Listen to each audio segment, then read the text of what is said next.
Whoa, look, it's time to go viral. I'm homicidal, I'm killing all my rivals. I'm the man, shit, I put that on the Bible. Spotify my target, cause you know I got the title. Hey, I'm a Mac too. I told baby shake that ass like she Apple. She said it's real, so she got my name tattooed. House full, so I hit it in the back room. Whoa, baby said she needed now, peep the urgency. I want a little Kim before she had the surgery. Leg spread on that hardcore poster. She love twerking, she just do it for the coach. Big dog, bull massive. 6 tray Chevrolet, I'm classic. All these niggas mad at me, that's tragic. The main bitch in the bed, that's graphic. Yeah, we about to go viral. Hey, we about to go viral. The reasonable man adapts himself to the world. The unreasonable man persists in trying to adapt the world to himself. Therefore, all progress relies on the unreasonable man. Welcome to the land of the unreasonable men, the viral way. What's the deal? What's the deal? What's the deal, people? It's your boy, the one and only, your host that do the most, Mr. Viral himself, aka the villain, cause they hate me for my opinion. And we got the squad back in the building. What's the deal, y'all? What's happening? Happy to be here, man. I'm feeling good. Back in the building. And let them know who you is. We get new subscribers every day. So a lot of them, this is going to be their first episode. Let them know who you is, man. Come on, man. It's Kali the One. I'm tapped in, man. It's the viral way or no way. That part, man. Come on, LBC man. Messiah. Y'all know what time it is, cuz we came here to cook. Long Beach, we got us. All the real stand-up men, we got us. All the real beautiful, fit, feminine, and friendly women out there, we got y'all. Y'all tap in. So we got to start with the music, Music Fridays. Kendrick Lamar has 2 new verses out on Playboy Cardi's new album. And of course, we got to review it because the people want to know what we think about it. So the 2 tracks that he's featured on is Good Credit and Mojo Jojo. So what y'all think about the 2 tracks? I like the Good Credit. I don't think he really rapped on the second one too much. But Good Credit, I feel like that's regular Kendrick. But in a sense, it sounds like to me Kendrick has been more inspired, been more in his bag lately. I believe so. I think he's found another source of inspiration. And I also sound like to me he's low-key dumbing it down. I think he's headed towards a direction in the sense of showing that he can do every single thing. Even though we know he can do every single thing, but you know more his music is more context and substance, deeper. A lot of that stuff he said didn't really go over your head, at least in my opinion. To some people, it still might, but it's still prime Kendrick to me. And he did his thing. That other song, I'm not really too big on Playboy Cardi, so that's probably why I didn't really fuck with it. Playboy Cardi is trash. For one, it's hard to get to Kendrick's verse when you got that nigga mumbling and doing whatever the fuck else he is doing on a track. In my opinion, though, to keep it all the way 100, the songs with some throwaways. Like, I think that's not Kendrick at his best. He gave Cardi a verse. He's trying to stay out right now, stay active, keep the ball rolling because he's been having a historical year, a legendary year. So I think it's only right to team up with Cardi. Cardi got the youth. That's what I will say. If you know about Playboy Cardi, whether you like his music or not, he is somebody who is really prominent in the youth when it comes to the rap shit. So I understand why he did it, but to me, it just sounded like some throwaway tracks. That's really how I feel about it. What you think about his verse, though? It's okay. It was whatever. I really wasn't fucking with it on both songs. Damn, both songs? Yeah, it just was whatever to me. It's going to be here today, gone tomorrow. I'm going to keep it 100. I fucked with his Good Credit verse, the second half of the verse. The first part started slow, but once he got in that pocket, that mode where he was kind of excelling, switching the tempo. Yeah. You know that bar about I'm Luka Doncic, and he was talking some shit. What he said, I would have said fuck you too, but you knew the list was full or something like that. So he low key was still popping his shit on that. What I didn't like was he called himself Cardi's evil twin. Like, how the hell you call yourself evil twin to a man who was caught wearing a thong, a pink thong at that, outside? That was Cardi, right? With his ass cheeks out. Like, we're not twins, gang. This is a verse and that's it. But if that's how Kendrick feel, I don't know, cuz. But I don't understand that. When Dirk called himself evil twin with Von, I saw the connection. Okay, Dirk want to be more street. He want to, this is my evil twin. Like, Maybe I'm Von, Von is me. How is your evil twin a man who paints his nails and wears pink thongs? That's evil, nigga. I don't know. That's evil as hell. I don't know what that is. The Mojo Jojo song was trash. On everybody's accounts, even Kendrick's. It was garbage. It started out trash. He tried to get in that abstract, weird Cardi bag. So he was like, okay, I'm going to adapt to his style and his fan base, and I'm going to show you I can do that. Some might say it takes skill to do that. I personally didn't like it. Yeah, I need that alien Cardi. I need that spaceship Cardi. Like, what? Nigga was moaning his name. Yeah, I'm this like, shit I'm trash. cool And with Cardi, that. I want to say he's young, so I can't relate to him, but I can't use that as an excuse because of the age that Nas wrote Stillmatic and the age that Pac wrote Pain and such and such and such and such. So the youth ain't got nothing to do with it. He's just not an artist for me. I can't relate to nothing he's talking about. The pink thong, it was over with for me. I don't even want to hear nothing that he's saying because why do you have a pink thong on? Like, I don't understand that shit. So Cardi is trash to me. The kids like him. I don't know why. But yeah, I wasn't feeling the Mojo Jojo. I can't fuck with it. It just was, like I said, it was some throwaway. To wait this long for the album too, I don't know. I don't get the hype with Cardi. That's really just me. I don't understand that. I don't see what people are so up in arms about waiting for the album. And I don't get the Kendrick verses were not that great. Like, it just was whatever. I'm telling you, it's gonna be here today, gone tomorrow. The songs that's gonna resonate with people for the most part are gonna be the songs that Kendrick wasn't on, because I think those are the songs the kids are gonna like more. Who was he taking shots at on those verses, do you believe? Because it sounded like he was still poking at somebody on the verses. I would have said fuck you, but the list was full. Like, was he dissing Kanye? Because people are saying he was dissing Kanye because of the whole, he had, I guess, parts in producing the album. Some people said he was dissing Drake. I didn't really think nothing was a diss. I thought he was just talking shit. You think he was just popping it? Yeah, I think he was just popping it. The fans say he's still taking shots. What you think, bro? Yeah. He could be taking shots. I don't think he just popping it. He's very intentional with his music. So he might got somebody in mind, or somebody else then probably jumped out the window that we don't know about. So I would think, like you said, he could be popping it, but I think he has somebody in mind. And he probably waiting to gas that too. Is it even worth him continuing to diss Drake at this point? If he is dissing Drake on that? I don't think so. It makes no sense to say he's dissing Drake to me, because he said the list was already full and Drake was the number one food on the list. Right. So it has to be somebody that a new beef is brewing who really ain't jumped out there and all the way dissed him, or he was on some Jay-Z shit, I'm the only give you 2 bars. What's cuz name? What's the Joey Badass nigga? Yeah. You know what? It may be he threw just a little pop shot at Joey. Nigga, I didn't think about that. Really nothing less too full for you, nigga. Like, you I'm know already what? eating. That might be that might be it. That might be it, low key, because I can't really think of nobody else. Like, letting you know, nigga, I heard you, nigga, but like Jay said, nigga, you only get half a bar, nigga. Fuck y'all niggas. I know we just got GNX not too long ago, but I'm excited to see the next album Kendrick drops, or project, whatever it is, because I think it's going to be another 180 of what that was. So I'm excited to see that. Yeah, because he never does. Get back to Kendrick. Yeah. I don't know. I low key want a GNX too. I mean, this is probably Kendrick right now, and GNX was a great album, but I'm ready to see him try different shit, because on every album he kind of tests the limits and what he can do. I feel like this was, even though not, again, GNX, great album, it was safe, even though it's something we don't consistently hear from Kendrick. It's a safe album. You grew up in the city. You've heard these songs 24/7. Your rapping ability is on such a high level. I don't think it's hard to figure out how to make those kinds of songs, because it's really just plug and play at that point. I think a great album he can do is because Kendrick been in the game so long and he has so many fans at different age brackets. I think it'd be good to make a whole album damn near with the sounds from all his album, from Section 80 up until GNX, and put different, maybe even make a double disc. You know what I'm saying? Put some shit out there like that, to where he has that Section 80 high power, all that type of flow. Then you got the Good Kid, Mad City, that type of stuff in there. Like, go back to some storytelling. Like, I think Kendrick need to get in every bag. I think that'd be a great album. Crazy.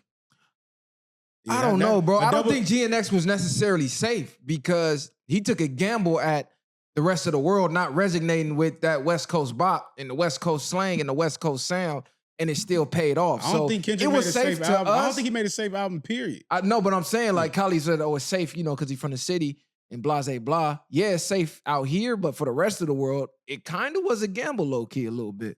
But I mean, we say it's safe. You think so or no? Because you like no. But we say it's safe out here. But when has he made an album like that? And then even on top of that, people wasn't expecting no GNX type of album to come out, in my opinion. I feel like safe as in he knew it would hit. It's something that like I could do that. He been watching that the whole time, knowing. Yeah. I feel like he's been knowing I could do that better than a lot of niggas. I just don't do that because it's so easy for me to go talk the lingo, have the beats. I mean, he could go to any West Coast producer and catch a hit quick if he really wants to. I think where he becomes, in the talks with the greats is he has to go outside of what's regular to find, okay, this is what's good. This is how I challenge myself. I don't see GNX as a challenge for him when he was in the studio. He was literally just calling up niggas from every set and being like, yo, come in here, spit a couple bars, and we just put it out. That's how I felt about it. I would like to see an executive produced album by Alchemist. Executively produced by Alchemist. Get them eerie, super soulful, kind of rainy day-ish, lyrical type of, you know what I'm saying, beats the Alchemist be doing and let Kenny just go crazy on it. I would like to see that because that's a whole different sound, especially coming from a West Coast artist with a, that East Coast main type of sound. That'll go crazy. I mean, Meet the Grams was a little sneak peek into what that could be. And that was deep. So that could get spooky. The Alchemist is so underrated when it comes to producing. He done so much hit music for people as far as when it comes to that with them in the studio. Alchemist, he got fire beats too. It's crazy that he's even underrated in that way because he's made a lot of good beats, like you just said. I don't see sample heavy, soulful, hard hitting. Alchemist beats is crazy. What you mean that Hold You Down? That Hold You Down is it's one of the all-time best beats. Like if you can't freestyle to Hold You Down, you really can't rap. And you had to put your soul on that beat. Everybody who spit on that bodied that. Yeah, Prodigy went crazy on that. Prodigy underrated too, low key. Niggas be sleep on Prodigy because his rhyme pattern was kind of different. He didn't really rhyme on the word you thought he was gonna rhyme on. Even going back to like you talking about young niggas. Imagine how young Prodigy was when he came in the game. One of them niggas like 18, Prodigy was like 17, 16, nigga. Yeah, matter of fact, younger than that. Yeah. And you see what song they came in the game with, nigga, the Shook Ones at 16. Yeah, that's a crazy ass song. That's something that That's a classic. I still listen to Shook Ones right now and relate to it right now. So I can't use age for Cardi when Prodigy and Havoc came in at 16 making Shook Ones on niggas. It's a different time too. Niggas was really living, I think it was a little bit grittier, right? A little bit more real and raw. But it's crazy because these young niggas is living the life for real too right now. Yeah, these little niggas out here doing shit. Yeah. I mean, but they skipping the levels though. They going straight to murking shit. That's Right. probably the difference. I'm saying, keep it thorough. I some forgot about niggas, keep it thorough. but like a nigga like Cardi, nah. Nah, you right. Yeah, He nigga was like at them. school, he had the bitches, or whatever. And The then difference is rap has evolved to allow more than just the street niggas in rap. Mhm. You know what I'm saying? So now it's way broader. The genre has been broadened. So that's why they down there even be talking about making different pockets for rap or different genres for it. You know, because they got rock and roll, punk rock, all they that. should so do that. I think we talked about that before on here. I think we did. Yeah. So you might get a lot of that because a lot of rappers, we still stuck, like you got the old school people still stuck with the 90s or early 2000s music. Then you got the stuff now, it's like we call popcorn music, but some people love it. Or bubblegum rap, I should say. Hey, we gotta get into the topic of the day. Kanye is back in the news. I heard he's dissing Kendrick Lamar. Now, I can't deny nor confirm if he really did, but Top Dog from TDE tweeted out, hey, what's up with this Kanye nigga? So it gotta be some truth to it. So Kanye apparently said flat out, I don't like Kendrick Lamar music. So I don't know what Kanye's on, and lately he's been defending Drake too. Yeah, like, Drake is back. Woo, And woo. He said he wanted him at his funeral. And didn't he just apologize to Drake or something? He says, I don't like Kendrick Lamar's music. He raps very good, but I didn't need to hear him on Cardi album. So people are saying that's because, and that's the reason why Cardi's album took a while to come out, is because Kanye has some hands in the producing, and he didn't want to release some of it because he don't fuck with Kendrick. I don't know how true that is. I think Kanye just tweets and says exactly what comes to his mind, and that's probably how he felt. I don't think it necessarily has to do anything with if he likes Kendrick or not, because he's given Kendrick praise before during the beef, right? And told him, you got to be a maniac like me to rap on that level, et cetera. So I don't think it's like he hating on Kendrick. He just said what he said, and he just, he gonna stand on it. But this is classic Kanye, and this is why people don't be backing Cub when he's serious about shit. Because he always jumping out the window, and niggas start getting on his wave to go behind him, and he do shit like this. Yeah, regardless whether he meant it or not. The same way, it's like you back on the Nazi shit again. After you already apologized to the Jews, we see you outside with a Nazi t-shirt. It's like you trolling, or he's doing things to keep himself in the media. I don't know. Kendrick is the hottest thing. Now I jump out. Kanye, you're big. He says he don't like Kendrick, and now he gets to keep himself in the spotlight for the flag. Oh no, that was Kanye. I just went to his official Twitter account. That's cuz. I also think he has like a little bit of a spoiled brat syndrome where he can't stand for the attention to be on somebody else. So whenever it's somebody getting some type of notoriety or fame, he always has to try to come in and make it about him. And there's multiple instances of him doing that. So it could also be that as well. I don't think it has anything to do with them. It's more of a reflection on Kanye himself. And what's crazy is, I mean, he's entitled to his opinion. If he don't like Kendrick music, why is people so upset that he don't like Kendrick music? Like, he has to like Kendrick? I don't understand. We're not saying he don't like Or he should have just kept that opinion to himself because Kendrick winning right now. Yeah, but it's not even saying, but it ain't even just his opinion. You jumping out. It ain't like somebody asked you in the interview or nothing. You just jumped out with the hate. And but niggas do that every day though. They do, but you just said this the same nigga that been praising the nigga and talking about you been on this level. And then you jump out and say, I don't like your music. Which one is it?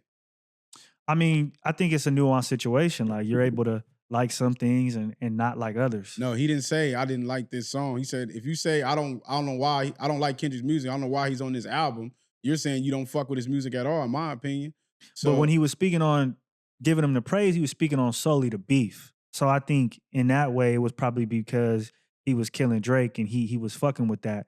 But music-wise, he probably didn't fuck with him. And Kanye capping. He said, to be clear about the Jewish shit, them people froze my accounts right before tax time. They tried to put me in jail because of a fucking tweet. They've been mobbing up, threatening all musicians I know to end their careers and to stop their money.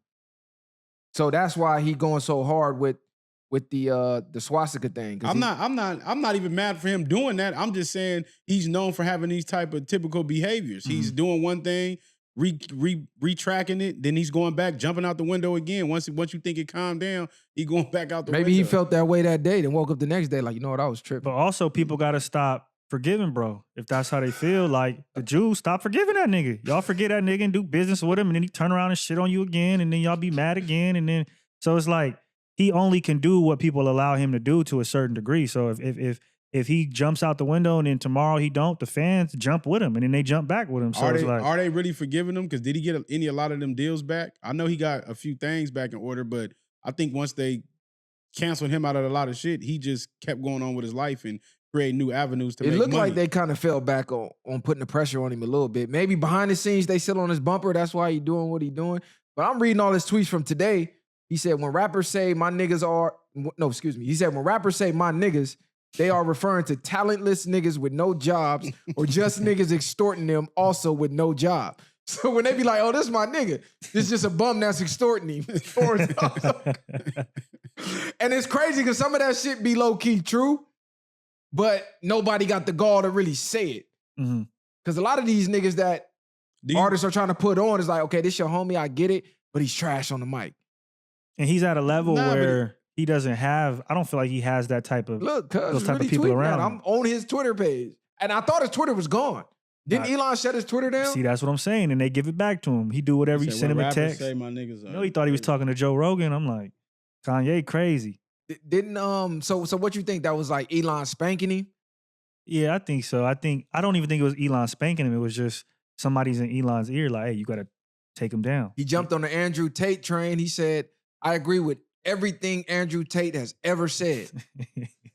He said, I am Andrew Tate. You got Kanye wilding out right there. Shout out Andrew Tate. But even that, but Kanye didn't jump out the window when Andrew Tate was the most in the fire. He didn't do none of that. Where was he? He was nowhere to be found. And the same thing when it came, he want to show everybody he talking to Diddy and Lil Durk on the phone. But when they was killing Diddy the most, didn't nobody come out and say nothing. We had plenty of conversations about that. No, facts. They tried to body us for low-key jumping out there to defend Diddy. Like, wait, let's wait for the facts. But now he want to have that connect. Like, I'm the only one. So hopefully if they beat their cases or get some time where they can get some get back, I was holding y'all down. Like, nigga dropped shirts. A Cassie getting dragged through the hotel. Like, it goes back to my initial point a few episodes ago about him just doing shit for clout. when it comes down to it. Bro said, I want to make it very hard for people to get money with me or off me. That's one of the things I love about the swastika. It's that all vultures get the fuck away from me sign.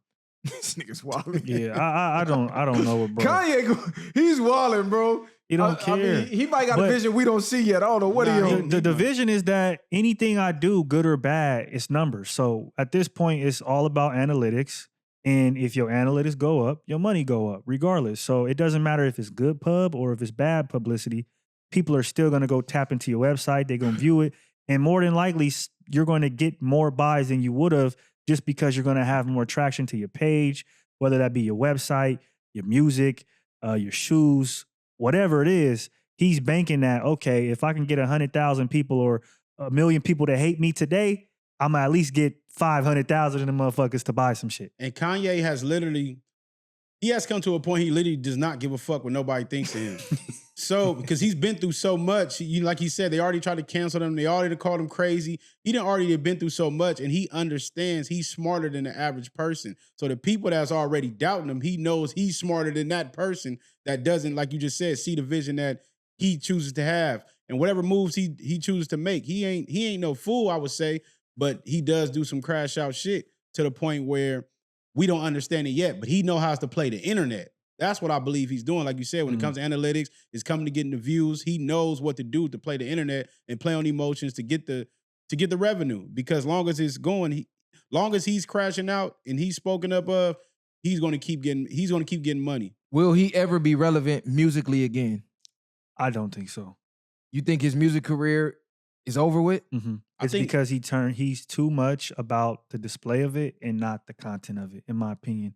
When he was doing the tours, when he had the whole stadium rented out, and he was burning houses inside the stadium, like, cool, like it looks crazy, it's visually pleasing to certain people, but we're not getting the music to back it up, in my opinion. I believe it depends on what level you're talking, because I believe Kanye has a cult following to an extent to where a lot of people will still, if he drops something, they'll still fuck with it.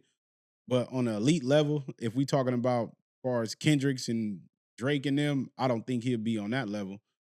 I don't think so. It's just he lost that a long time ago, in my opinion. I think that The Life of Pablo was the last decent body of work he put out, and that was in 2016. What was the last one he put out with Vultures 2? With a who dude from Chicago? He was on the single. The one who crashed out up at No Jumper. Damn. That project was all right. It had some tracks on there that was cool. I didn't listen to all of them, but that had some decent tracks on there. I don't know what you talking about. Ruga was on Kanye's album, man. He had a hot verse. You didn't listen to the album? Man, you crazy. That was a decent album. Y'all know the album I'm talking about. I just can't remember the name of it. Let me look it up. I don't know. I never was really even I've been tuned out since... I think it was Vultures 2. Was it Vultures 2? It might have been Vultures, the first one. No, I think it was the first Vultures. That low-key was kind of hot. That's the one he was talking about, the bitch with the titties or whatever. Nigga went from the Christ to the Antichrist to Hitler to No, it was Donda. Oh, Donda. Donda to me was cool. It had the hurricane, moon on there. He had some shit on there. I like Donda. It was cool. I didn't listen to all of it, but it was cool though. Y'all let us know in the comments. I feel like The Life of Pablo was the last good shit. And you was a Kanye stan, fool, when we met you. So I can't believe you saying this. This nigga came in dressed like Kanye. These niggas gotta find Kanye. Talk like Kanye.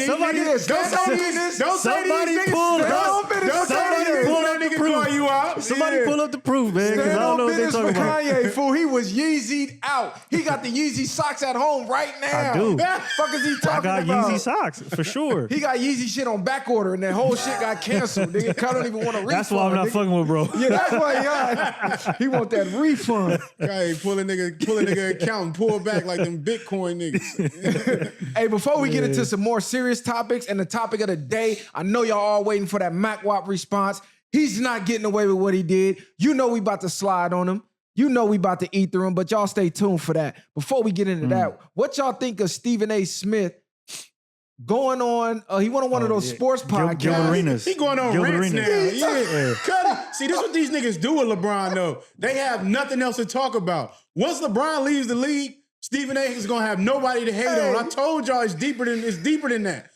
He could have spoke one time on his own cast and left it alone. Stephen A is going on a whole press Podcast run about LeBron. This nigga talking about this nigga every day. Like he's obsessed with this. You see point. the last one? No. Cuz was talking like he was ready for the fight. Yeah. But niggas was like, why you just didn't do that then? Like his response was, I had just got the Disney deal, pretty much. That's what he said. That's what he said. He said, I just he was signed for $100 cursing and million that everything. day. I never heard Stephen A talk like that. He was talking like he was a hood nigga. I think that was pathetic. He talking high power. I will say that. I didn't agree with LeBron, what he did, but Stephen A going on a tour is trash. Nigga, I told y'all that nigga That's was a trash. goofy. I knew it's way deeper. It's way deeper than that. Stephen A is just a weirdo when it comes to LeBron. He's 60 years old, nigga. I'm But crying. stop acting like you wanted to fade LeBron and break your chin if you really have to fight. This nigga wild. I'm crying because you ever seen his boxing training video? Yeah, he tried. When Cuz was throwing Cuz was throwing hooks like this. I'm like, And then he Cuz, said, why are you talking high power? He said, yeah.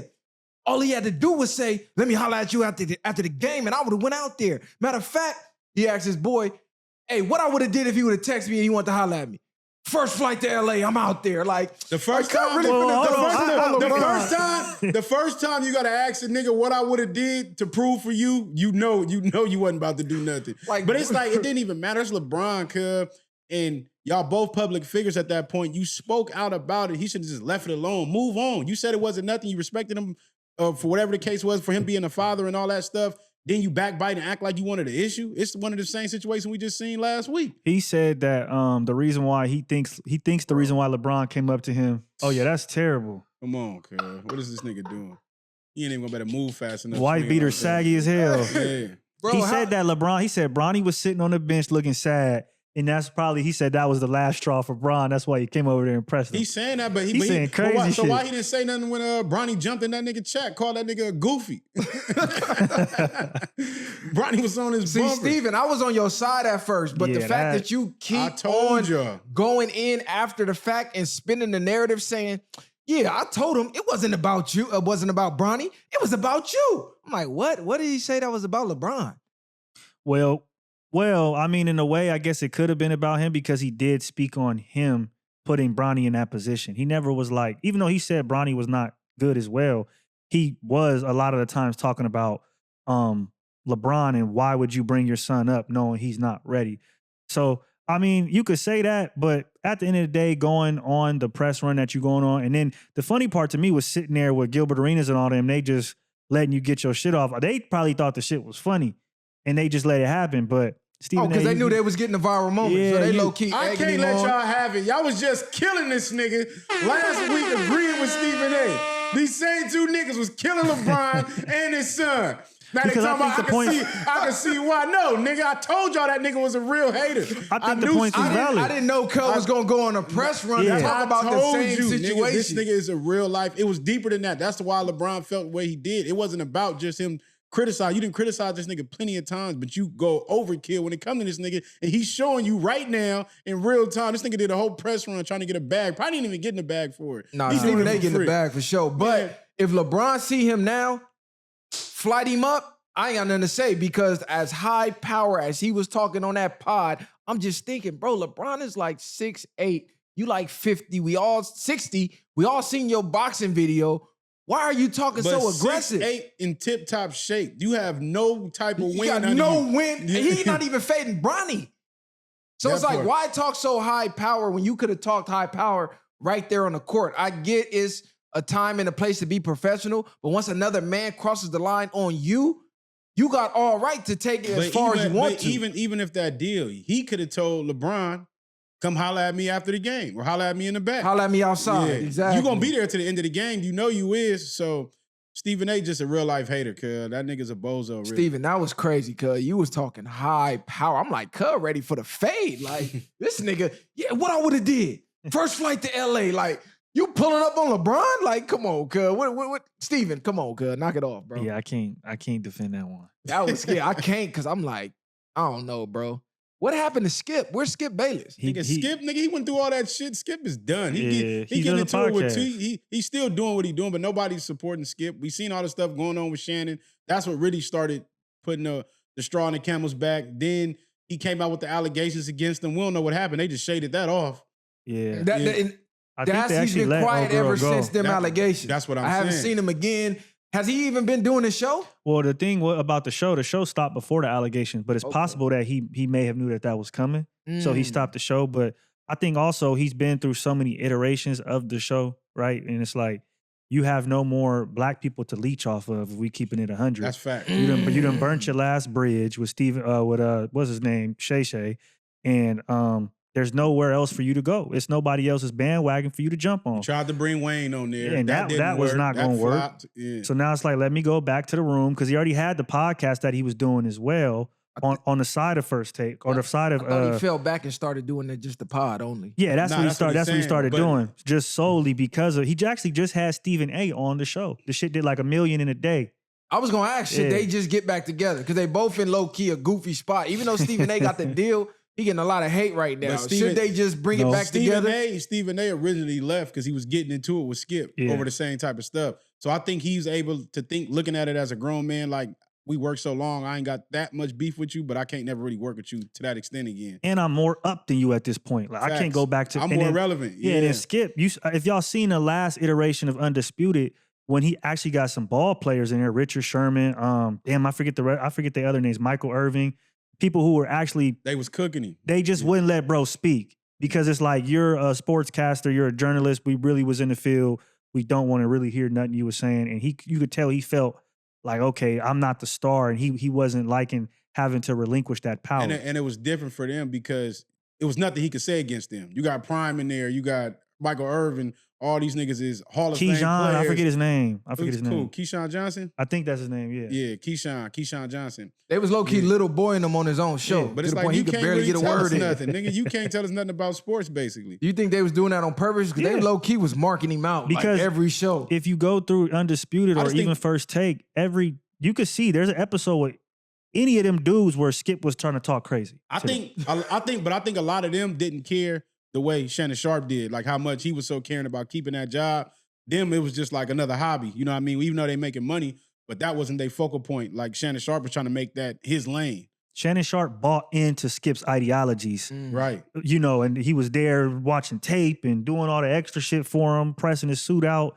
And I think then, he realized that, okay, Skip don't really give a fuck. Are they going to make their way back to each other, or should they? Because right now, Shannon's under a lot of fire. They going, hey, bro, you low-key turning into Wendy Williams and Jerry Springer over here, where we thought we was going to get some good, high-quality content. We was supporting you. You left. You hooked up with Chad Ochocinco. Now Ocho beefing with Cameron on some other shit.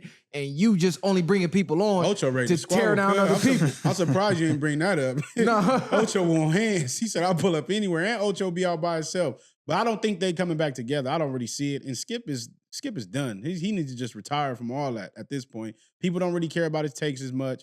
And he's not resonating with more so black people as much, in my opinion. His time is up. Yeah, exactly. And you have other white analysts at this point that are just kind of taking his place in a way where you don't need that. And you know what I mean? They're not talking as crazy, but they're still captivating. So you don't need them no more. And especially with so many, we got the NFL players, the NBA players. You got so many different takes from different people. You don't really need them. And who better to listen to than the people that was already just getting out the NFL and doing it?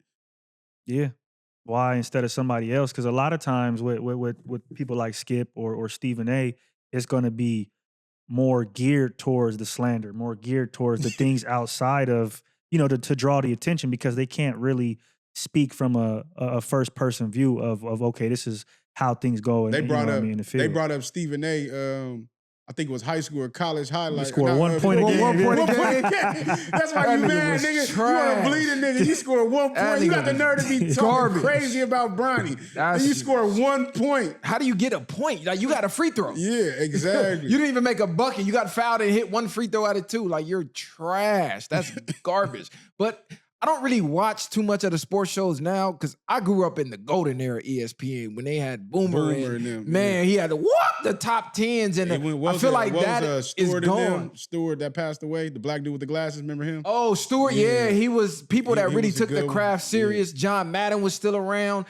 They trying all these new social media personalities, which is cool. Get your chili, but I miss those days because they was really dedicated to the sport. Sports Center was real Sports Center because they was really just analyzing the highlights and then speaking on it. It wasn't just like podcast / sports. You know what I'm saying? It turned into podcast now. Yeah. It was all sports. That's all you seen when it was top 10, Top 10, man. top 10, Top the 10. best catches, the best touchdowns, The hardest You got hits. the best dunks, the best game winners, or it was all sports. That's all it was revolved around. You wasn't doing this back and forth messy shit, getting into it over takes.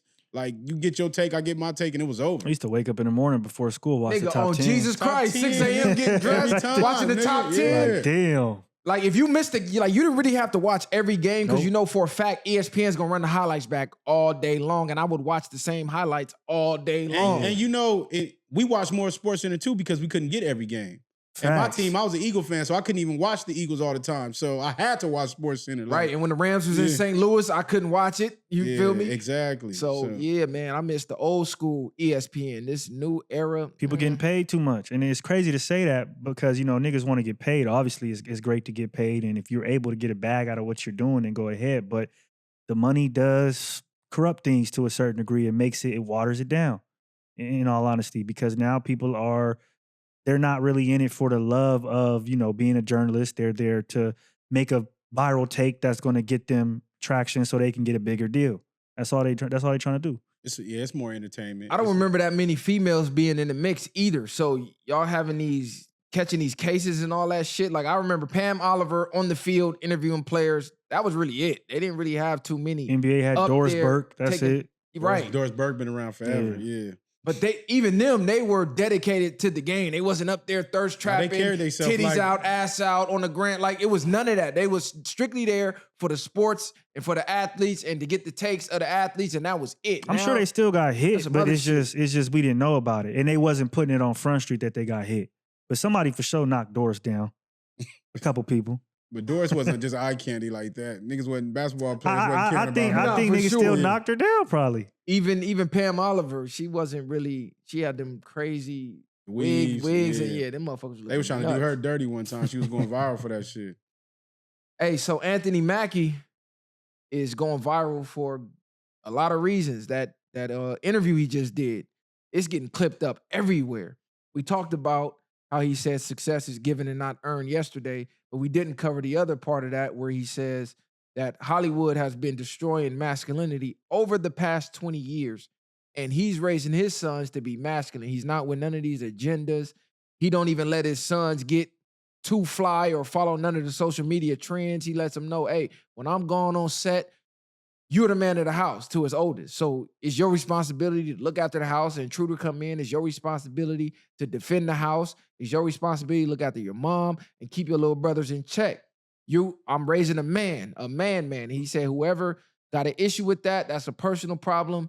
I don't have a problem with whatever lifestyle you live, but our community specifically, we need to harbor and cherish and bring back masculinity in the homes. And I believe that's perfect timing with all the drama surrounding Doechii, with the whole heterosexual men are the biggest red flag and the agendas that they've been pushing on us. So to hear somebody in Hollywood jump out there and go directly against that was refreshing. So I got to salute and tip my hat to Anthony Mackie. What y'all think about his comments?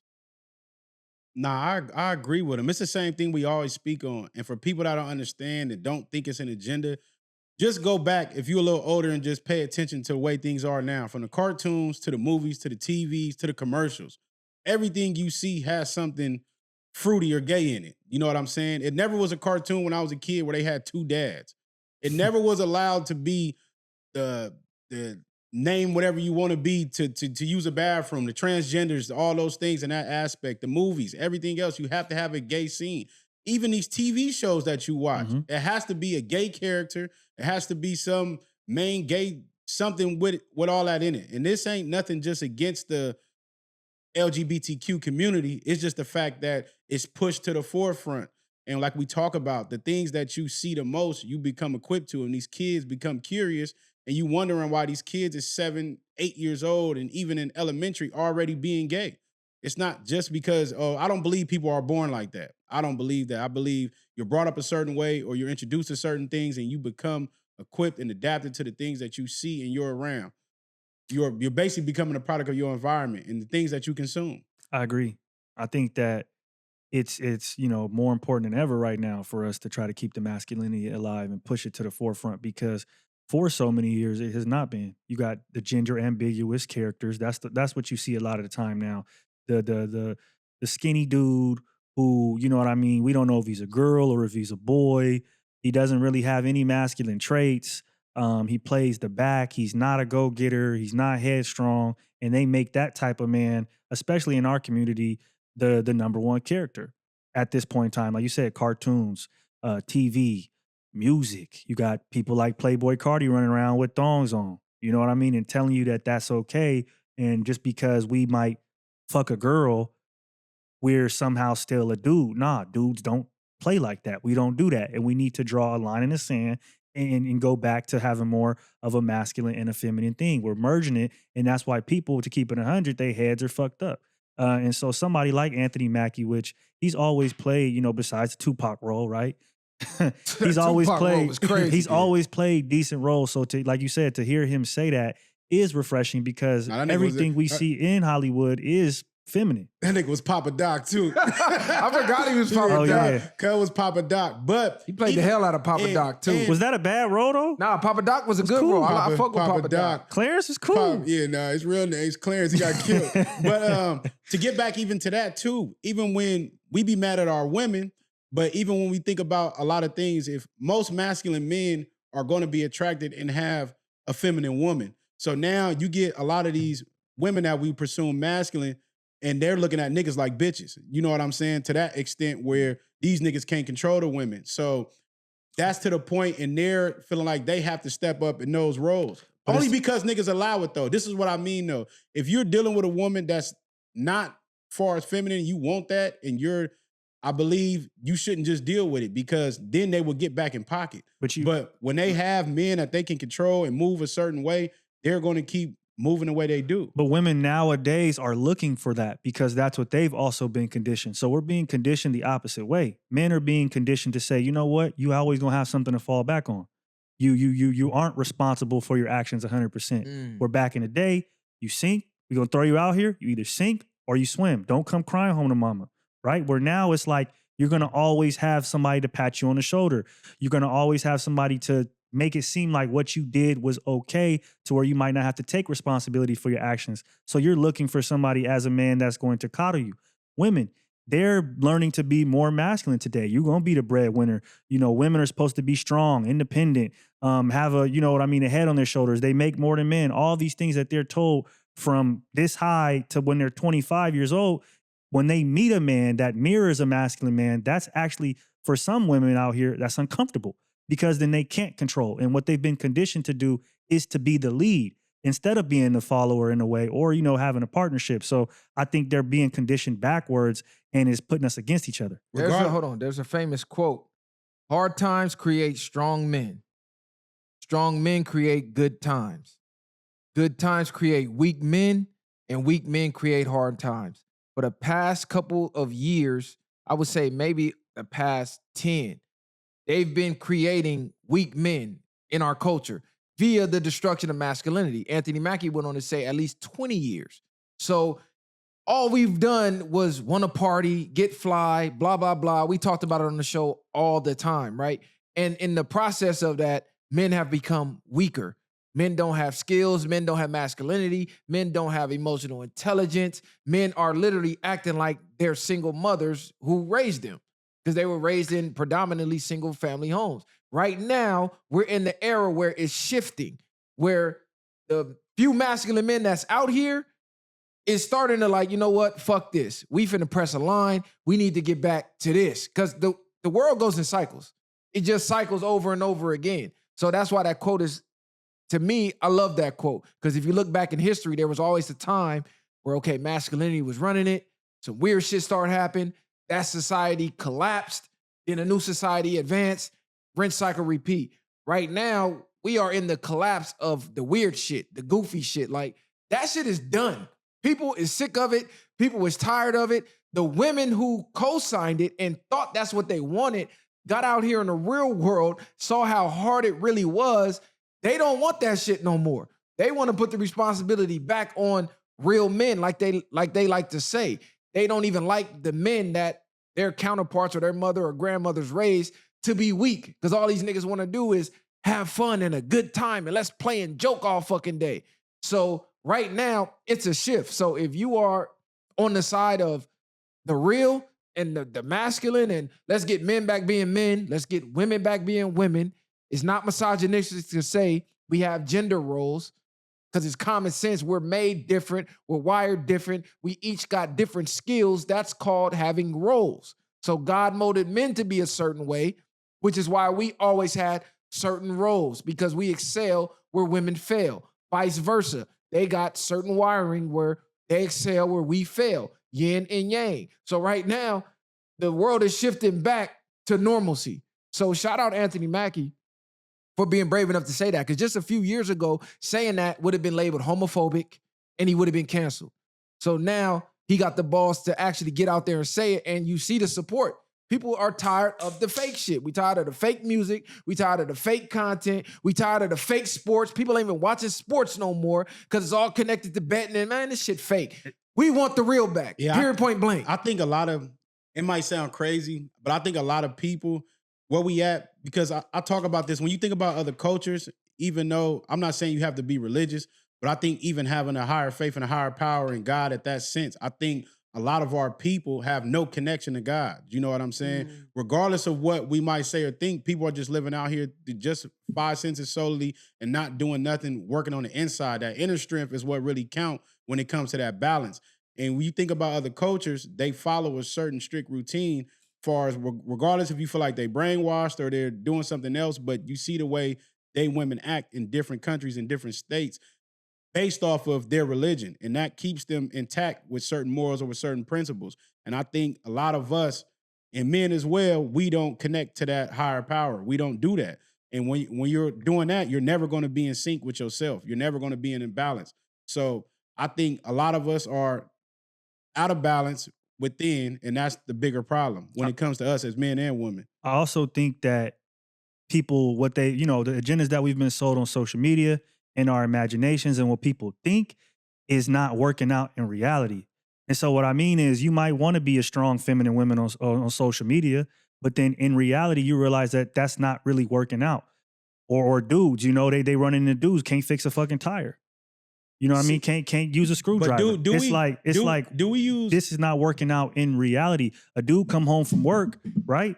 And ain't nothing cooked, ain't nothing cleaned. It's like on social media, everything seems okay and the agendas are pushed there, but in reality, it's starting to have its collapse because that's where the gender roles that we were programmed with since birth are actually starting to come into play. Where it's like, hold on, this shit ain't working out. That's why we need to go back to how it was, because that's when things were more in sync compared to like I just said. So I think it's also that the imagination and the potential or the agendas that are being pushed, it's not applicable and it can't really work out in reality.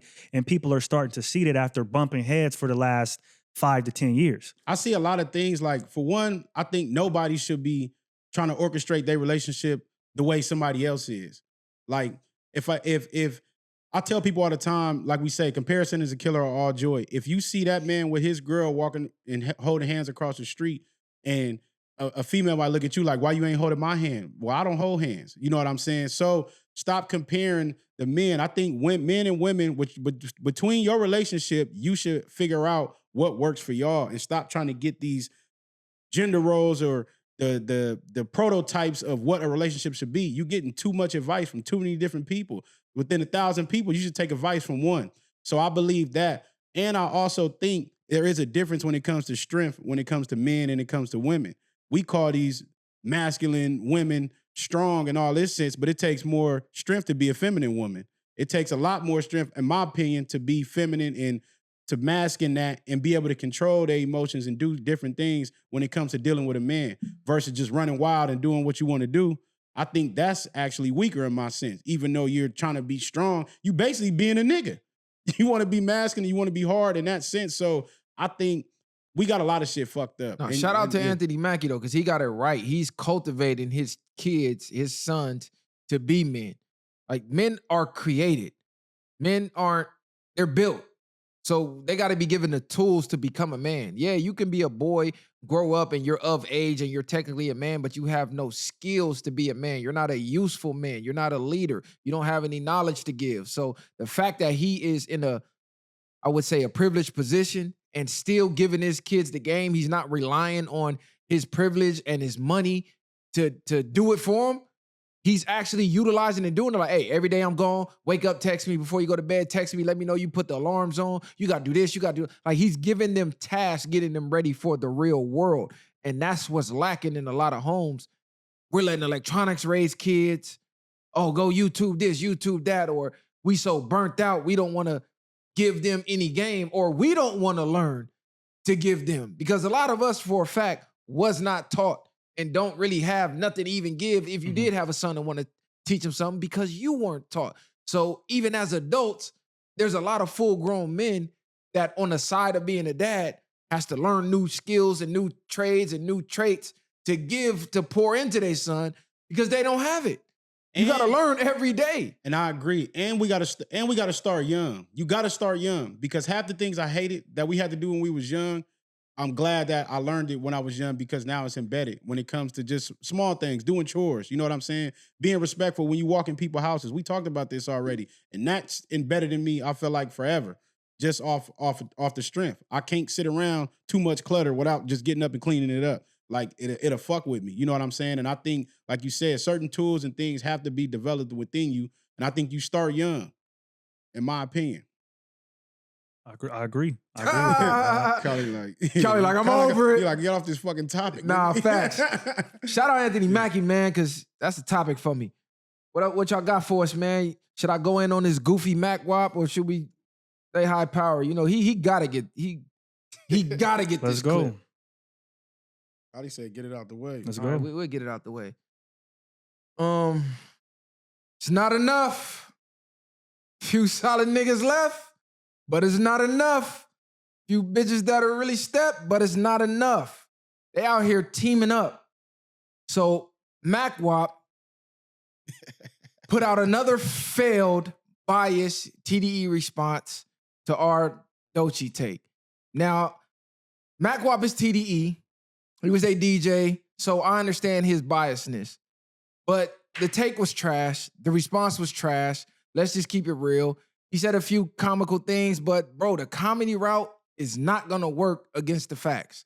So I'm not even gonna spend as much time as I did on the T-Rail response on this. I'm gonna go down my bullet points. I'm gonna let y'all get whatever y'all gotta get off y'all chest about it, if y'all have anything to say about it. But like I always say, it's hard for the light to shine when the sun come around. So I'm gonna just dispel all the lies that he said. Really, you need to go try to perform down at Chocolate Sundays or Comic View or something. Nigga, you want to be a comedian so bad. But that's what happens when they don't have no facts and they only rely on entertainment. So entertainment and comedy is really his only power, if you want to call that. That's his only skill. He can't really rely on nothing else. One of the craziest things he said, he tried to compare her to Lauryn Hill. I said, and I laughed at that, because Lauryn Hill was the epitome of opening minds and praising the Most High and having understanding and knowledge. That's what the main thing she preached. Why he said that is because Lauryn Hill brought her on stage and co-signed her and shit like that. Yeah, that's where that came from. What? But pretty much, let me just get this out the way. You try to rely on a comedic effect because that's the only weapon in your arsenal. We're going to stick to the facts. Your response was full of failed comedic tactics, lame personal jabs. First of all, the homophobic shit will never, ever, ever work because we're not homophobic. And since when did real niggas start using the word homophobic to other men? When did grown men in the culture start telling other men, oh, you're homophobic? And this is coming from a dude who worked with someone who was homosexual. And the homosexual dude, Dejan Paul, said that's all y'all did was be homophobic, to the point where he had to quit. He had to leave because the work environment was so homophobic, he didn't even feel comfortable coming to work with y'all. So the fact that you jumping out there pretending like you're some type of savior for the LGBT community is crazy, because the response that we had, the take that we had nothing to do with the LGBT community. It had everything to do with the agenda. Why do y'all keep pretending like y'all don't understand what this agenda is and why our community is the ones being affected by it the most? To pretend that it doesn't exist at this point makes you an enemy to our people. I don't give a fuck. It ain't no other way to sugarcoat it. It is what it is. I get that you know Doechii personally. I get that you TDE. That's fine and dandy. I would have rather, like I told T-Rail, I would have rather you just said, I'm TDE biased. I'm not taking no TDE slander. I'm rocking with my people, and that is what it is. That would have been respected more because it wasn't so much about her personal choice. I don't give a fuck who she fuck with in real life. Say a preference. Yeah, I don't care about her preference. It was about, okay, every artist that they put in the limelight, they attach the agenda to them because they have influence. Whether y'all want to realize it or not, people are influenced. If you put agendas in people's faces enough, they start to become victims of it, not even knowingly. Y'all don't study subconscious programming and shit like that. So y'all don't understand the effects of even slightly just seeing the image or slightly just hearing a joke and not taking it serious. You notice you can't joke about the Jews or you out of here? People won't even say their names. People say them boys. Look at these podcasts. When they're talking about the Jewish community and the type of control that they got, they say them boys. They are scared to death to even say their names. That's the type of respect that they demand for their community. But you goofy ass niggas, we could just troll and just say, fuck our community. So the homophobic shit will never work. And to have a phobia of something means to be afraid of something. So what in that take gave you the idea that I'm afraid of homosexuals when we've had homosexuals on the show, on the couch, full episodes with homosexuals on here? So that's crazy. And then the rest of it was short jokes from a grown man. Short joke. Oh, he's 5'2". He's mad that Doechii's not his type. You kept saying 5'2" buff. He said they 5'2". Niggas don't give a fuck about Doechii. Yeah, that's what I'm saying. Like, sound it had effects. nothing to do with Doechii. And we ain't never had a problem getting hoes. And it's like the sound effects that you use. You use the sound effect for 2 minutes straight to build up to something just to say the same fucking thing you just said a minute before. The sound effects are there to give you some type of, I don't know what it was, but it wasn't a well put together diss or response. And if we're keeping it 100, the agenda that we're speaking on, you guys are an example of that, MWAP and T-Rail. Because if we really keep it 100, I bet when y'all niggas was on the block or with the homeboys, wherever you was 5 to 6 years ago, you weren't cool with the gay shit or certain things being pushed in the media. You wasn't cool with the trans shit or certain things being pushed in the media. And the reason why you're an example of that agenda is because this is what we're speaking on, the subconscious programming, that it breaks you down and builds you back up as a new person with new thoughts in your mind that you think is yours, but the whole time they put it there. Cool. So 5, 6 years ago, you probably didn't rock with the shit either, but you've been broken down and built back up and you think you've done it on your own, but the media and propaganda has actually done it for you. Where now you think people like Doechii saying what she said is okay. Flashback to Lauryn Hill, flashback to Jill Scott, flashback to Gopley. These types of women, Angie Stone, Black brother, strong brother. These are the type of examples that we had of Black women just 10 to 15 years ago. That has completely changed. And you guys don't even see that. Put the fucking glasses on and realize what we're talking about. Right now it's Doechii. 6 months ago it was Sexy Red and Lotto, destroying females. Before that it was Lil Nas X doing the gay shit with men and trying to push a certain agenda. We don't give a fuck who it is. It's about what they're doing. It's the cannonball that they're coming out of. That's what we need for niggas to understand. But y'all are too hell-bent on making it personal to not understand that. You're being way too obtuse about it because it requires deeper thinking. And it requires decision-making and being conscious in your decisions at every point. And for a lot of niggas, that is not easy to do. It's not easy to, before you make a decision, okay, say, let me think. What's this gonna be? Before I support this, what is it really? So a lot of niggas make brainless decisions because it's easier to do that. We're not those type of niggas. Point blank, period. We all in sync. We all thinking before we do something. We're all high power. Go back to episode 33 when all three of us linked up. And they was doing it before me. They met me, and I was doing it before I met them. So this ain't something that we just fell upon. This is something that niggas have been doing. Now niggas are trying to follow that wave because they see. But MWAP, T-Rail, get it together. The TDE bias is cool, but to call niggas homophobic and say niggas hate women or whatever you're saying is bullshit. Clown shit. When you know exactly what we're talking about, we just so happen to be on the side of pressing lines for the community. Point blank, period. We don't give a fuck about any of the other optics. That's what it's about. And whoever's in front doing the bullshit is going to get called out. There is no bias when it comes to us. Y'all begging for help. Y'all ain't y'all the big boys on the block, or what the fuck they like to call themselves? The ringleaders or whatever lame ass shit y'all like to dub yourselves. Why are y'all begging for help? You begging for help from the LGBT community, trying to say we homophobic. You begging for help from the female fan base, trying to say that, oh, we hate women because we used to do red pill content. Goofy, that just let me know y'all don't really have no success with women in real life. Because if you go down to the epitome of what the red pill started as, it was all facts coming from masculine men, pointing out the flaws that was going on with dating and trying to build the connection back between men and women.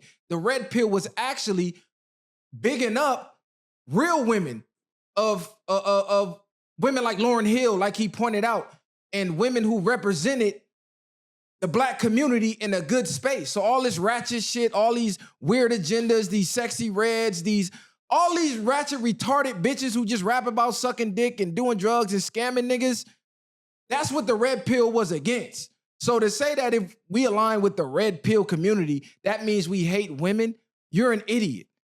And to sit here for 30 minutes to make short jokes, like that's really all you got is short jokes? That shit is crazy to me. I expected more from you, MWAP. A grown man making short jokes. Not only did you make short jokes, you called a nigga buff for 30 minutes like that was an insult. Since when is being physically fit an insult? Because that niggas work out. You're like, what? Oh, you work out. The nigga care about his health. You know what that is? You posted something like that the other day. You point out what you lack in yourself, but you really want. That's what that was about. That's why you were so stuck on, oh, he's buff. Short jokes. You really want to be in shape. That's really what that was kind of gay to me, pointing out a nigga physical fitness when you're supposed to be pointing out what we said wrong. Nothing in that take we said was wrong. 90% of your fan base on your page, in your comments, on your live, told you we was right and you were wrong. Like, I don't understand this shit. This shit crazy. I don't know, these industry niggas, but what'd he say? Oh, that's my boy though. Yeah, y'all got to get it together.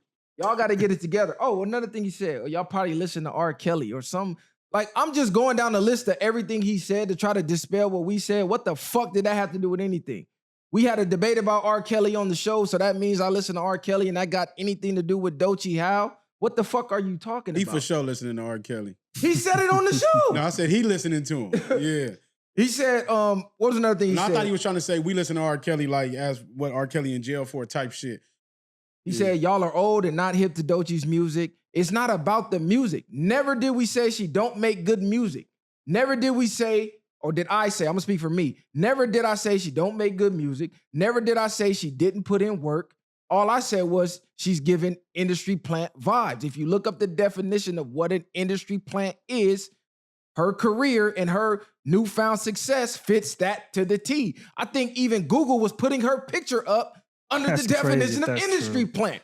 People was posting it. So it's like, you can put in work and still be chosen. It goes back to what Anthony Mackie said about how success was given and not necessarily earned, because there's a lot of females who've been putting in a lot of work, who have a lot of talent and a lot of skill, who have never been chosen and put in that position. I think, what's her name? Rhapsody? Rhapsody. Mm-hmm. Rhapsody, she's one. Elite MC, conscious. She has good messages. She's still spitting out. She's still putting out good shit, but right not now. that popular though. She has she's not that popular because she spits the truth. Yeah. And this was another thing that made you look goofy. You said, I didn't understand the gator race bait thing. You don't know it's alligators in Florida, ha, ha, ha. You tried to be funny and made yourself look like a fucking dumbass. Because if you don't know what gator bait is, that has a lot to do with our community, about how they used to literally use our kids as gator bait. literally used to use our children as gator bait. Even deeper than that. They used to cut our women open for that. Cut the women open, take the baby out, and use that as gator bait. So the fact that you didn't know that and you pushing so hard made you look like a fucking idiot. Because I'm looking at her, giving her props for that. I actually was giving her props for that. That's why I said, damn, I thought she was tapped in. She had a white gator. It was gator bites never heal. So I'm like, oh shit, she's sending a message to the world. I can rock with that. I gave her props for that. And you took it as a joke of, I didn't know it was alligators in Florida. He said she stay in Miami. Yeah, she stay in Miami. Like, these niggas is clowns. Talk about the Florida Gators. I just want to know how to... Straight goofball. Like, you don't even know your own history, bro. This is why all you niggas can do is joke, laugh, and be entertaining. Because the second you sit down and really start to speak without the jokes, you show how fucking dumb you are. You show how empty it is up here. So you have to rely on the jokes, which is why the whole response did not focus on what was actually said. It was just jokes and trying to be entertaining. And people sitting here waiting like, okay, that's cool, but where's the facts? And niggas had none. Niggas tried to say, oh, well, did y'all get that Killer Mike about the Grammy? Googled it, video popped right up. We spoke about Killer Mike winning the Grammy. like nigga, we hit you niggas from every angle. Man, you know what? I ain't going on this nigga no more. Man. Nah, he low-key killed himself with his tape. He killed himself. Got eatered himself. He eatered himself. Tried to put Eminem. Yeah. Hey, but you still my nigga, Mac. You still my boy, Shout out to Mac, Shout out to Mac. Hey, with them dirty ass, dry ass dreads, nigga, if you don't go get the motherfuckers dipped and redone. That was crazy work. Hey, and a couple of your people, I ain't gonna say no names, told me why you out there jumping for that community. I heard they got you on some screenshots. Uh-oh. You know what the fuck I'm talking about. Freak WAP. They send me the, 69 god-ass nigga, Freak WAP. I heard they got some screenshots of you dipping your feet in that community, and you know what I'm talking about. You know that I know that you know that I know. I'm gonna leave that there, though, in case you want to respond again. We can go down that rabbit hole. But just know I got the files. The viral way is in the motherfucking building, man. We here, we ain't going nowhere. Make room, and if you niggas don't want to make room, we gonna bogart niggas anyway. No passes. It's no passes for you niggas this year. A lot of y'all been wanting to jump out there and hate. I don't give a fuck if all y'all team up. All of y'all can team up. We running circles around you niggas. We running laps around you niggas. Compare episode for episode, line for line, bar for bar, gym for gym. If you niggas ever even dropped any gems. And I see the sneak disses. But if it ain't directed, it ain't respected. So if you don't say our name, I'm ignoring that shit and I'm taking as you don't want no smoke. We saying names. MWAP, T-Rail, both of you niggas. The viral way. And I kept it light and playful for him because all he wanted to do was joke. So I didn't want to go in on him too crazy because that's my boy. Brick baby voice. Well, what y'all got, cuz? Give me back in my high-powered bag on these niggas. Y'all, matter of fact, I just ordered some pizza because I'm low-key ready to eat. I ain't gonna lie. Hey, y'all just cooked. I ain't had nothing to say. Nah, because like, it really wasn't. Because I was really thinking about that. Like, I had to sit down and really think about how I remember being outside. We all was outside at some point, and the shit that niggas are saying now was not what niggas was saying 5-10 years ago. So at some point, you were broken down and built back up with something in your mind to make it believe that this is okay. You've seen it enough times to where now you feel like the shit is cool, and it's not cool. And we just gonna be the niggas to say it's not cool. That's just what it is. I'm cool with being uncommon and standing alone. I don't give a fuck. I don't care. I just don't understand why niggas can't just acknowledge the truth. You don't necessarily got to go against your peoples, but to ignore the blatant truth where everybody can see it makes you look like a clown. But niggas ain't never did a, what they call it, another take on none of our shit. So for that, to feel like you had to jump out the window for that, niggas didn't even have to do that. It was no reason, like you said, unless you've been feeling that way and finally got your reason to do it. That's the only thing I could think of at that point. It's like, yeah, we TDE, but plenty niggas didn't jump out the window on TDE, and we ain't heard shit about it. Niggas ain't defending nothing.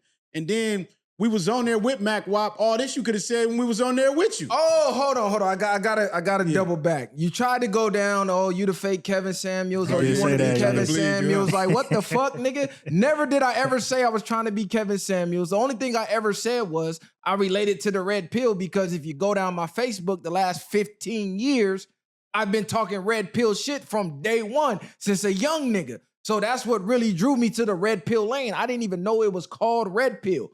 I just was born up because, I mean, I deal with a lot of women and that shit is what comes with it. But niggas like that, them the type of niggas that quote that I said, weak men create hard times.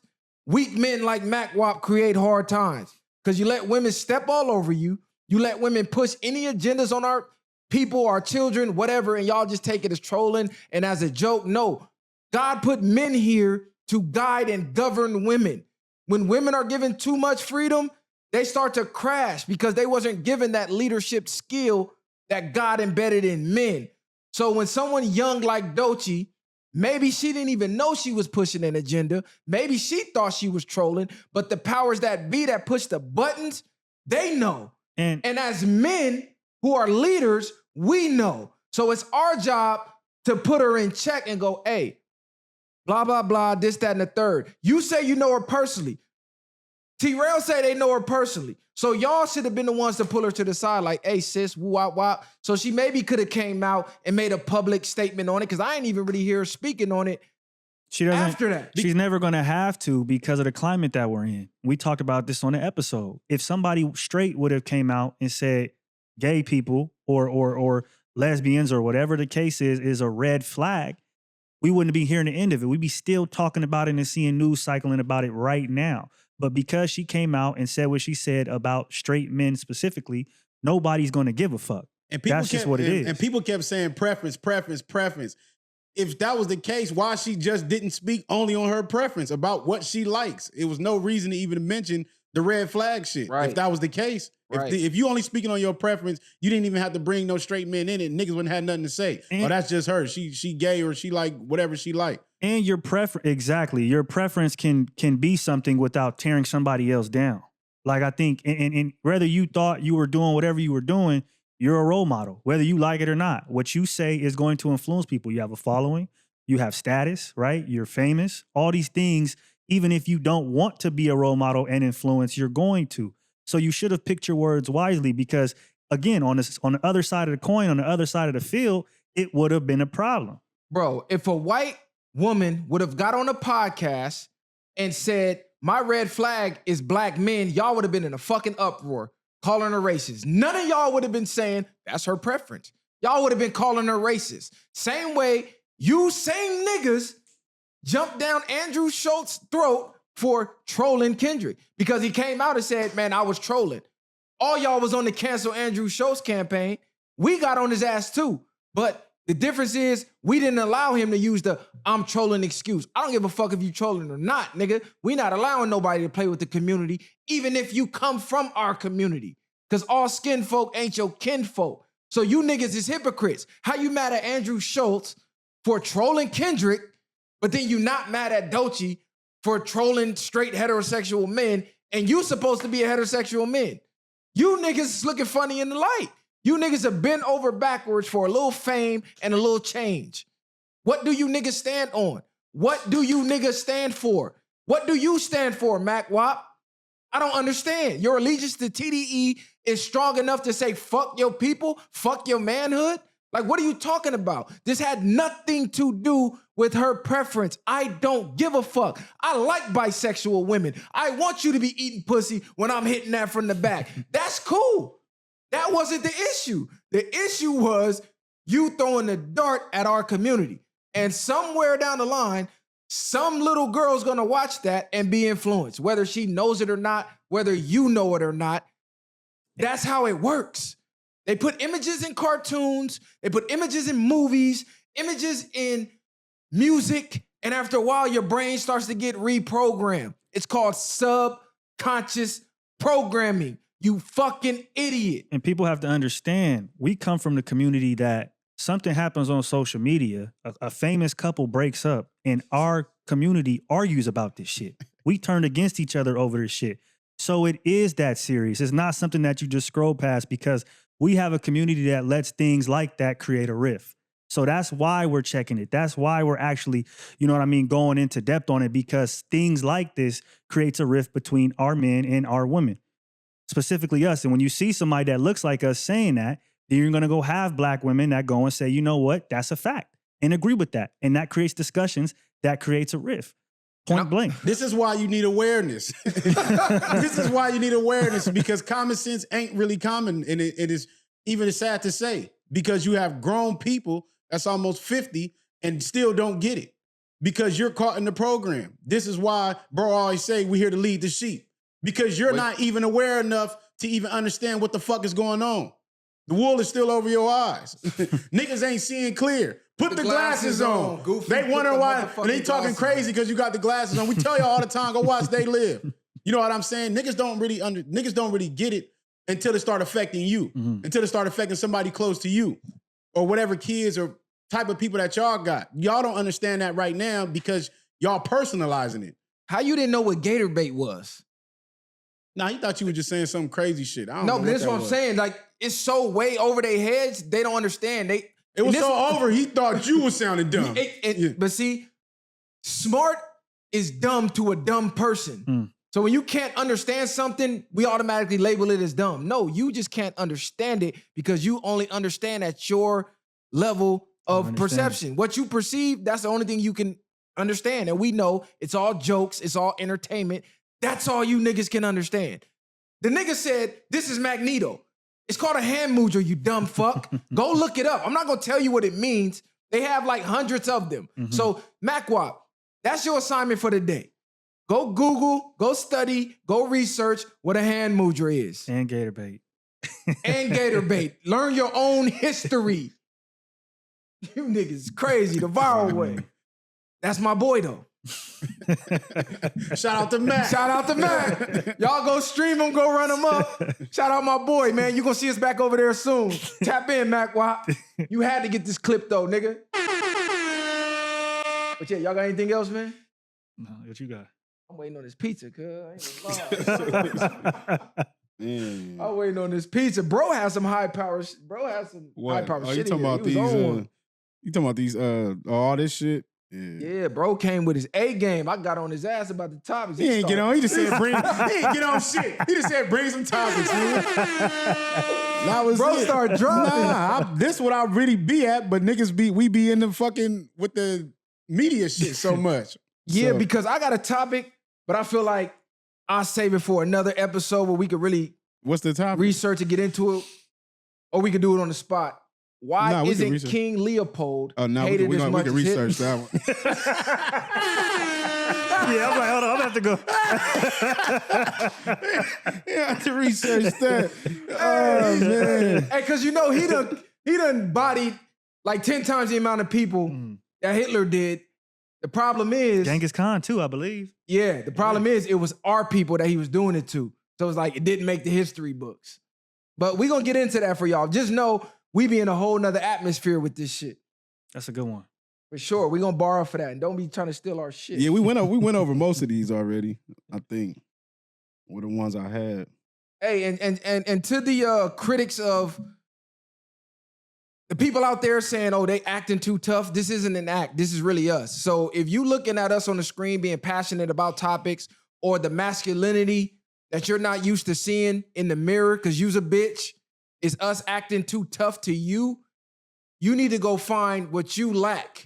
We're not acting tough at all. I thought we was cool and be chilling. Oh God, the niggas like, yeah, them niggas act too hard. Them niggas acting too tough. Too serious, or I saw somebody say I'm trying to come off too studious. I'm like, this shit is crazy. I thought I was too cool. This shit is crazy. Just tell us we don't play enough. You niggas ain't relatable. You're right. I'm not relatable to a fucking idiot that doesn't work out, that doesn't know what gator bait is, that doesn't know what a hand moocher is, that doesn't read a book, that can't think outside of celebrity entertainment. No, you're not gonna relate. I'm sorry, it is what it is. That's not my target audience. My target audience uses their brain. My target audience reads books. My target audience values intelligence over entertainment. So if you don't fit that, this ain't the product for you. And that's cool. Everything ain't for everybody. Facts. But y'all share, like, subscribe to the channel. We here to wake the sheep that sleep, and we gonna continue leading the way, like Messiah say. Easy call, man. That's the end of this one. We out of here. Ain't no handouts, I did it from the ground up. In the streets, thugging hardest where they found us. Got a problem, nigga, watch my troopers mount up. My bitches bang too, and you a lame though. You niggas ain't outside, yeah, we came through. You want your lights up, we put you on the shade.